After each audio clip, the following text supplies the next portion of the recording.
Assalamualaikum warahmatullahi wabarakatuh. Perkenalkan, nama saya Nurul Hasanah, kelas D1. Di sini saya akan mempresentasikan sejarah perumusan Pancasila sebagai dasar negara. Pada tanggal 8 Maret 1942, Indonesia menjadi wilayah pendudukan Jepang. Hal ini terjadi setelah dilaksanakannya Perjanjian Kalijati yang dilaksanakan di Kalijati, Subang, Jawa Barat. Dan perjanjian tersebut berisi bahwa Belanda menyerahkan wilayah jajahan atas Indonesia kepada Jepang tanpa syarat di Kecamatan Kalijati, Subang, Jawa Barat, tanggal 8 Maret 1942. Serta dengan semboyan 3A, yakni yang pertama Nippon Pelindung Asia, yang kedua Nippon Pemimpin Asia, dan yang terakhir Nippon Cahaya Asia. Hal ini semata-mata dilakukan oleh Jepang karena untuk mencari simpati penduduk bangsa Indonesia. Kemudian Jepang membentuk pertahanan militer yang terdiri dari 1. Pemerintah Tentara ke-16 Angkatan Darat dengan wilayah Jawa dan Madura Pusat Jakarta. Yang kedua, Pemerintah Jawa ke-25 Angkatan Darat dengan wilayah Sumatera Pusat Bukit Sakti. Dan yang ketiga, Pemerintah Armada Angkatan Laut dengan wilayah Kalimantan, Sulawesi, Nusa Tenggara, Papua yang pusatnya di Makassar. Ketiga wilayah pemerintahan militer tersebut dipimpin oleh kepala staf dengan gelar Gunseikan. Namun, kejayaan Jepang di Asia tidak bertahan lama. Pihak sekutu yang terdiri dari Inggris, Amerika Serikat, dan Belanda melakukan serangan balasan terhadap Jepang. Alhasil, sejak tahun 1944, Jepang tersebut terdesak di Perang Pasifik. Pertahanan Jepang sudah mulai rapuh. Banyak kota di Indonesia diserbu oleh sekutu seperti Ambon, Makassar, Manado, dan juga Surabaya. Bahkan beberapa pulau di sekitar Irian yang kini dikenal dengan Papua telah jatuh ke tangan sekutu. Dalam bayang-bayang kekalahan yang jelas dan nyata, Jepang terus berusaha menarik simpati bangsa Indonesia dengan menjanjikan kemerdekaan. Maka, tepatnya pada tanggal 17 September 1944, Perdana Menteri PM Kaisu memperbolehkan Indonesia merdeka. Dalam sidang istimewa Panglima Tokyo Memberwerkat daerah India Timur yang disebut dengan Indonesia untuk Merdeka. Selanjutnya, Jenderal Kamachiki Hadara, pemimpin di Jawa, pada saat itu meyakinkan Indonesia akan janji kemerdekaan. Sebagai realisasinya, pada tanggal 1 Maret 1945 diumumkan pembentukan BPUPKI, yakni Badan Penyelidik Usaha-Usaha Persiapan Kemerdekaan Indonesia, dengan tujuan menyelidiki berbagai hal dalam segala bidang kehidupan sebagai persiapan pembentukan Indonesia merdeka. Pada saat itu, Rajiman Widyodiningrat dipilih sebagai ketua. Ia dibentuk oleh 2 ketua muda, yaitu Ichi Bangaseyoshio pada saat itu menjabat sebagai Shakokan Cirebon, dan Raden Suroso, kepala kesekretariatan. Selanjutnya pada tanggal 29 April 1945, anggota BPUPKI dilantik yang mana bertepatan dengan ulang tahun Kaisar Hirohito atau anggota BPUPKI. Anggota yang dilantik berjumlah 62 orang ditambah 7 orang Jepang, di mana 7 orang tersebut tidak memiliki hak suara. Pada saat itu Soekarno tidak ingin menjadi ketua BPUPKI karena dia hanya ingin lebih aktif dalam berbagai diskusi yang pada saat itu ia lakukan.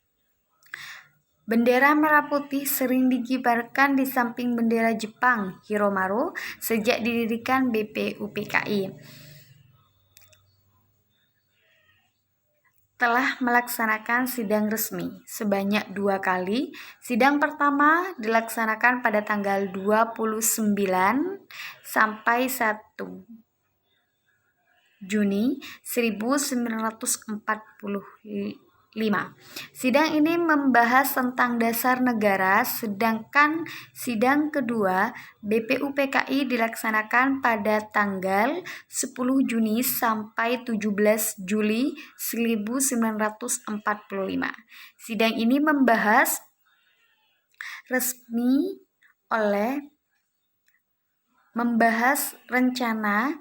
rancangan Undang-Undang Dasar. Selain itu, terjadi pertemuan-pertemuan tak resmi oleh panitia-panitia kecil di bawah BPUPKI, dilaksanakan di gedung-gedung Pancasila dan menjadi sebagian dari komplek bangunan Kementerian Luar Negeri Republik Indonesia. Sebenarnya sidang ini telah dibuka pada 28 Mei 1945.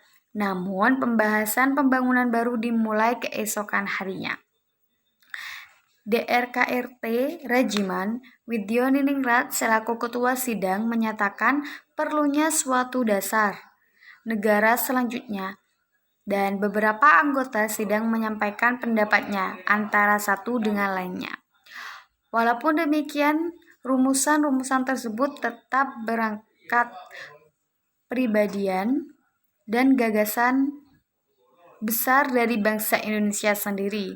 Selain itu, rumusan tersebut sejarah perjuangan dan semangat nasionalisme. Kemudian setelah itu, Muhammad Yamin, Supomo, Soekarno mengajukan rumusannya tentang dasar negara. 3 dasar negara disampaikan secara berurutan. Muhammad Yamin yang menjadi pertama yang mengusulkan 5 dasar negara, yaitu yang pertama, peri kebangsaan, kedua, peri kemanusiaan, ketiga, peri ketuhanan, yang keempat, peri kerakyatan, dan kelima, kesejahteraan.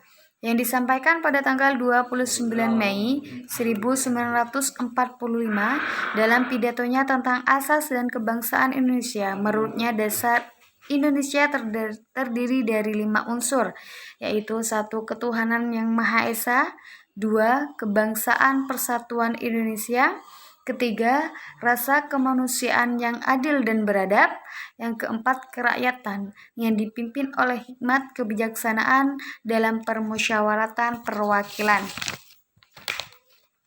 yang kelima, keadilan sosial bagi seluruh rakyat Indonesia. Selanjutnya pada tanggal 31 Mei 1945, Supomo menyampaikan pidatonya tentang dasar negara. Ia menyatakan bahwa negara Indonesia yang merdeka harus mempersatukan diri dengan segala lapisan masyarakat Indonesia. Menurutnya ada 5 unsur dasar negara, yaitu 1. Persatuan, 2. Kekeluargaan, 3. Keseimbangan lahir batin, keempat, keadilan rakyat, dan kelima, masyarakat. Musyawarah. Selanjutnya pada tanggal 1 Juni 1945, Soekarno menyampaikan pidato tentang dasar negara Indonesia merdeka. Membuka pidatonya dengan kritik pada sidang yang dinilai terlalu meributkan pada hal-hal kecil. Ia menjelaskan bahwa modal utama negara tanah air itu negara yang disebutnya Pancasila, filosofi Pancasila yang menunjukkan kesejahteraan dalam beragaman Pancasila dalam kemerdekaan. Pancasila terdiri dari 5 asas, yaitu 1. Nasionalisme dan kebangsaan Indonesia, 2. Internasionalisme dan peri kemanusiaan, 3. Mufakat atau demokrasi, keempat, kesejahteraan sosial, dan yang kelima, ketuhanan yang Maha Esa. Rumusan dasar negara atau Pancasila yang dikemukakan Soekarno menginspirasi para pendiri bangsa dalam sidang-sidang berikutnya negara untuk mengenang pidato Soekarno tersebut, maka setiap tanggal 1 Juli diperingati hari lahir Pancasila. Ringkasan dari Pancasila disebut Trisila yang isinya yaitu sebagai berikut. Yang pertama, sosio-nasionalisme, kedua, sosio-demokratis, ketiga, ketuhanan. Menurut Soekarno, Trisila tersebut jika diperas lagi menjadi Ekasila, yaitu gotong royong. Prinsip Ekasila yaitu gotong royong artinya yaitu satu untuk semua, semua untuk satu, dan semua untuk semua. Sekian dari saya, kurang lebihnya saya mohon maaf apabila ada kekurangan. Wabillahi taufiq wal hidayah. Wassalamualaikum warahmatullahi wabarakatuh.